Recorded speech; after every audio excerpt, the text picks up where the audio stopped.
राजवीर ने call cut करने के बाद अपने कुछ मेल चेक किए। उसमें सोनिया से रिलेटेड इन्फॉर्मेशन थी, लेकिन ज्यादा कुछ नहीं था। समर ने उसे पहले ही बता दिया था कि सोनिया की कोई भी इन्फॉर्मेशन नहीं मिल रही।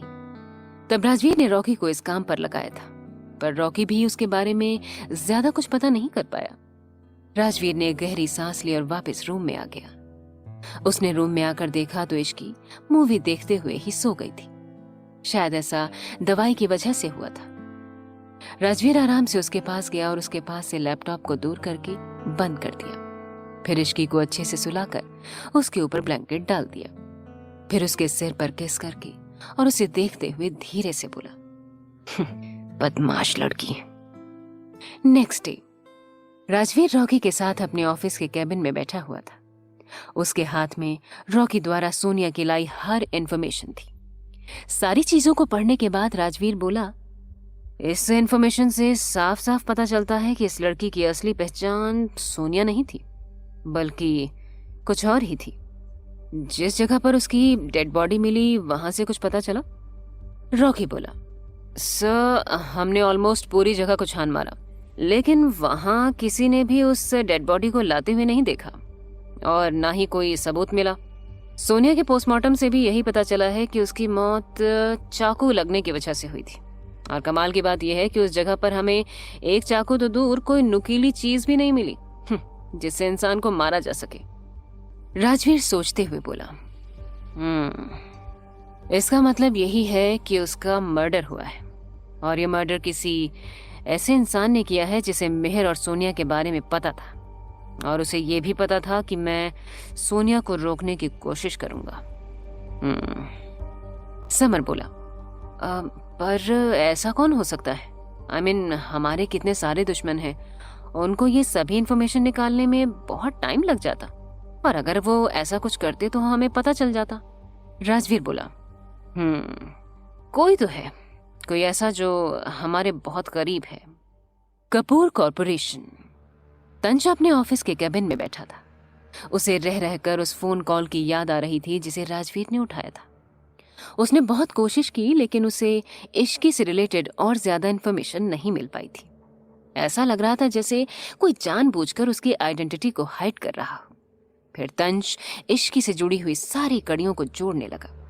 वो बार बार उन सभी चीजों को याद कर रहा था और बार बार ये समझने की कोशिश कर रहा था कि आखिर ऐसा कौन सा इंसान हो सकता था जिसके बारे में वो जानना चाहता था, लेकिन जान नहीं पा रहा था।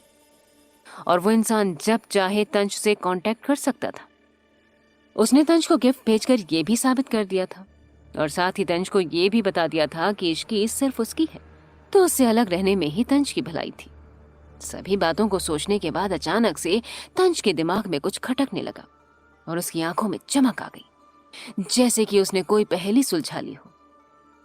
तंज अपने आप से बोला, उफ, मैंने पहले क्यों नहीं इसके बारे में सोचा? क्या ये पॉसिबल है? लेकिन क्यों नहीं पॉसिबल हो सकता है? इश्की है ही इतनी सुंदर और मासूम कि किसी का भी दिल आ जाए उस पर। तभी देव तंज के कैबिन में आते हुए बोला, मीटिंग की सारी प्रिपरेशन हो गई है, ठीक वैसे ही जैसे कि आपने कहा था। तंज ऑर्डर देते हुए बोला, मीटिंग को कैंसिल कर दो। देव ने शॉक्ड होते हुए कहा, क्या मीटिंग कैंसिल? पर अभी आधे घंटे पहले ही आपने सभी डिपार्टमेंट के मैनेजर्स के साथ मीटिंग करने का बोला था। हमने जैसे तैसे करके इतने कम टाइम में मीटिंग की प्रिपरेशन की है और अब उसे कैंसिल करना है? असल में आधे घंटे पहले तंज बहुत ही ज्यादा गुस्से में था, इसलिए उसने अचानक से ही मीटिंग के लिए बोल दिया था और सारे डिपार्टमेंट्स को सिर्फ 20 मिनट का टाइम दिया था। जैसे ही सबने सडन मीटिंग के बारे में सुना तो इन सभी मैनेजर्स को तो जैसे सांप ही सूंघ गया, क्योंकि आज सभी ने तंज को ऑफिस भी गुस्से से आते हुए देखा था। वो सभी समझ गए थे कि जरूर आज एक दो लोग अपनी जॉब से हाथ धो बैठेंगे। लेकिन अचानक ही अब तंज ने मीटिंग कैंसिल करने को बोलकर बेचारे देव को छोटा सा हार्ट अटैक दे दिया था, क्योंकि इससे किसी और का तो कुछ नहीं गया, पर उसकी जो मेहनत और एनर्जी लगी वो वेस्ट हो गई। पर बेचारा अब अपने मन में तंज को कोसने के बजाय कर भी क्या सकता था। तंज ने जब देखा कि देव ने उल्टा उसी से क्वेश्चन किया है तो वो अपनी एक आईब्रो उठाकर बोला, क्या तुम मुझसे क्वेश्चन करने की कोशिश कर रहे हो? देव हकलाते हुए बोला, नहीं सर, नॉट एट ऑल, मैं तो सिर्फ कंफर्म कर रहा था। तंज बोला, हो गया कंफर्म? कि अब मीटिंग नहीं हो रही है? देव ने पूछा। सर, हो गया, लेकिन क्या उसकी कोई खास वजह? तंज बोला। हाँ, तुम्हें अब राजवीर सिंघानिया के बारे में इंफॉर्मेशन लानी है, और वो भी उसकी पर्सनल लाइफ के बारे में। देव घबराते हुए बोला। क्या क्या सर, आप ये क्या बोल रहे हैं मुझसे? राजवीर सिंघानिया की इंफॉर्मेशन लानी होगी?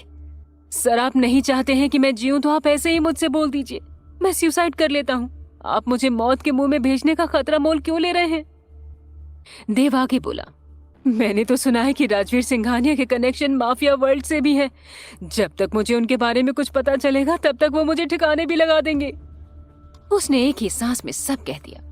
कुछ देर बाद देव अपने कैबिन में बैठा तंज को 100 गालियां दे रहा था, क्योंकि उसने उसे मनाने की बहुत कोशिश की, लेकिन तंज नहीं माना और देव को राजवीर की इंफॉर्मेशन लाने को बोल दिया। देव आज भी उस दिन को कोस रहा था जब उसने ये जॉब ज्वाइन की थी। सिंघानिया हाउस। मेहर कल से रूम से बाहर नहीं आया था, इसलिए अब कोमल को उसकी टेंशन हो रही थी। मेहर ने रूम को अंदर से लॉक कर लिया था और किसी के बोलने पर भी नहीं खोल रहा था। कोमल जल्दी से अर्णव के पास जाकर बोली, मेहर कल से गेट नहीं खोल रहा है और कुछ खाया भी नहीं है। उनकी बात पर अर्णव को भी टेंशन होने लगी। उन्होंने भी गेट खुलवाने की कोशिश की, लेकिन गेट ओपन नहीं हुआ।